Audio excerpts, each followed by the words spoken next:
Thank you so much for joining me. This is a sitting out on the porch late at night with some candles lit, sort of contemplative video. And I'm going to start with Matthew 24, starting in verse 29. Immediately after the tribulation of those days, the sun will be darkened, the moon will not give its light, the stars will fall from heaven, and the powers of the heavens will be shaken. Then the sign of the Son of Man will appear in heaven. And then all the tribes of the earth will mourn, and they will see the Son of Man coming on the clouds of heaven with power and great glory. And he will send his angels with a great sound of a trumpet, and they will gather his elect from the four winds and from one end of heaven to the other. I wanted to start with that. You know, we have talked multiple times about the fact that I think Scripture makes a distinction between the tribulation and God's wrath.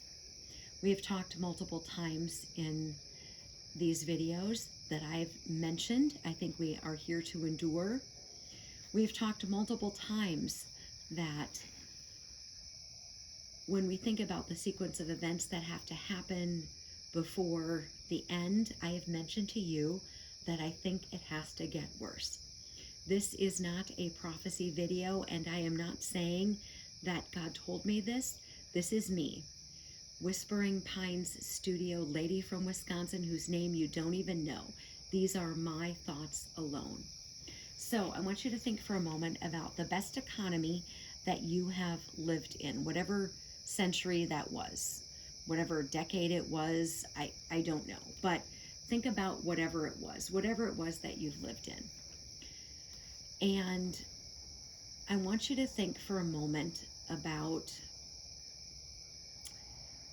if the Antichrist had been on the scene at that time, would you have followed him? And you'd be like, of course not. You know, my kids are great, schools are great, I have working vehicles, we take a vacation every year, we go out on our boat, we have our cabin, chicken isn't $12, gas is 99 cents or less, things are good, my kids, I can afford braces, whatever it is. Think about the best economy that you've lived in. And if the Antichrist had come on the scene, you wouldn't have needed him. You wouldn't have needed to listen to anything he says because everything is good. Your wants and your needs are met, plus a bunch of luxuries as well. But now, because we know Scripture says that Satan is running the planet, but now if things are bad, and what if you can't feed your kids? What if you don't have diapers? What if all you've had to eat in a week is a can of carrots and green beans? What if you're starving?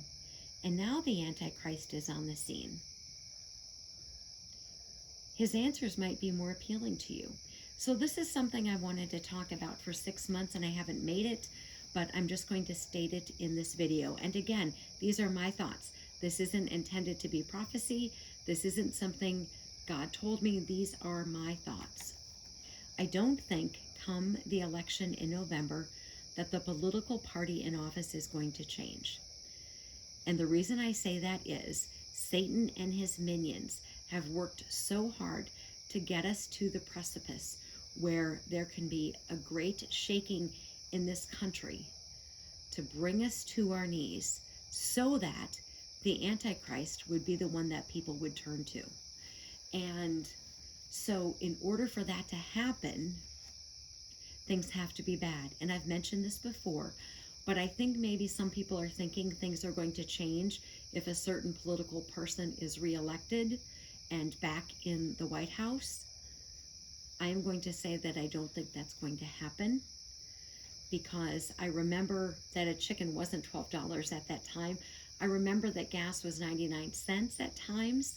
I remember the prices of things, and I remember that inflation wasn't so high, and I remember that it was much easier to survive. So,